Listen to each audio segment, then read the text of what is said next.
Halo guys, hari ini diperkirakan indeks harga saham gabungan akan rontok mengikuti indeks harga saham di Amerika. Semalam indeks harga Amerika ditutup melemah sebesar 6%. Ini juga pastinya akan mengikuti indeks harga saham gabungan di Indonesia. Karena sudah beberapa hari terakhir indeks saham di Amerika mengalami penguatan yang signifikan, dibarengi dengan latahnya indeks harga saham gabungan di Jakarta mengikuti pergerakan indeks saham di Amerika. Nah, sebetulnya bagi teman-teman yang sudah mendapatkan profit di 30% sampai 10%, kemarin sudah bisa merealisasikan keuntungannya. Cuman ya namanya manusia, kadang keuntungan itu masih bisa bertambah jika pasar sedang optimis dan mereka sangat yakin mendapatkan keuntungan itu mendapatkan lebih banyak.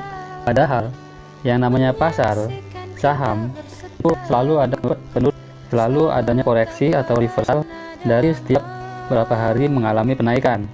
Nah, seperti itulah yang bisa disadari buat para investor untuk jangka pendek.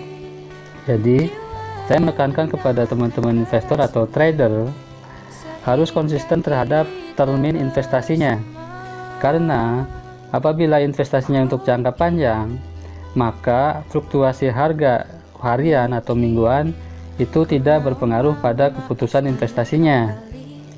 Tetapi bagi investor atau trader yang memanfaatkan fluktuasi jangka pendek, maka dia akan merealisasikan profitnya pada keuntungan yang ditargetkan. Dia bisa istirahat setelah mendapatkan keuntungan yang lebih banyak, mungkin di atas 20%. Nah, inilah perbedaan antara strategi jangka pendek maupun jangka panjang.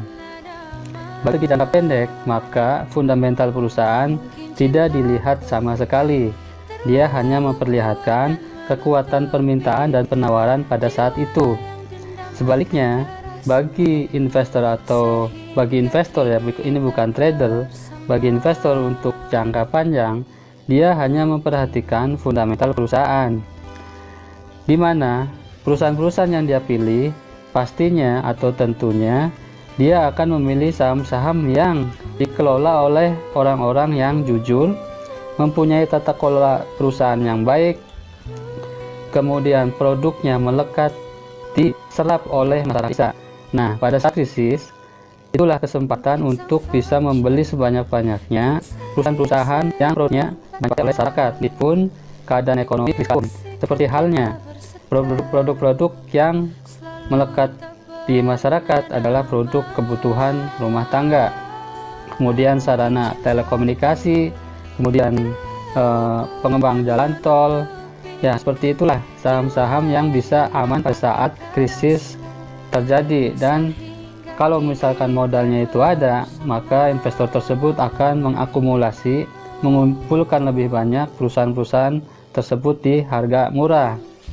Nah, ini juga sebetulnya untuk perusahaan-perusahaan yang pengembang atau proyek-proyek, seperti misalkan leadernya untuk proyek pembangunan, itu juga akan terimbas dengan menurunnya pendapatan. Karena di saat pandemi virus corona ini, tentunya para pengembang atau si operator proyek tentunya tidak akan mendapatkan banyak permintaan, karena mungkin pembangunan di tahun ini dititik beratkan pada kualitas sumber daya manusia, perlindungan kesehatan. Jadi lebih banyak ke persoalan atau pembangunan manusia dibandingkan dengan pembangunan fisik. Nah, seperti itulah yang harus dipegang teguh oleh para investor atau trader.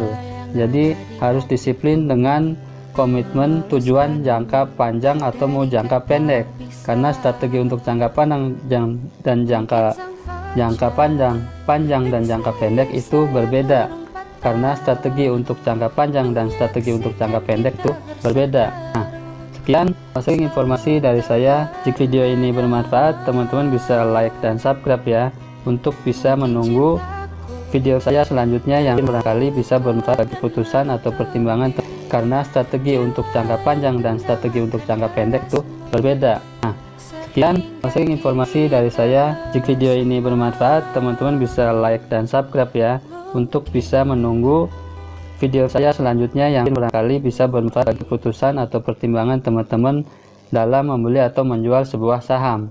Terima kasih. Assalamualaikum warahmatullahi wabarakatuh.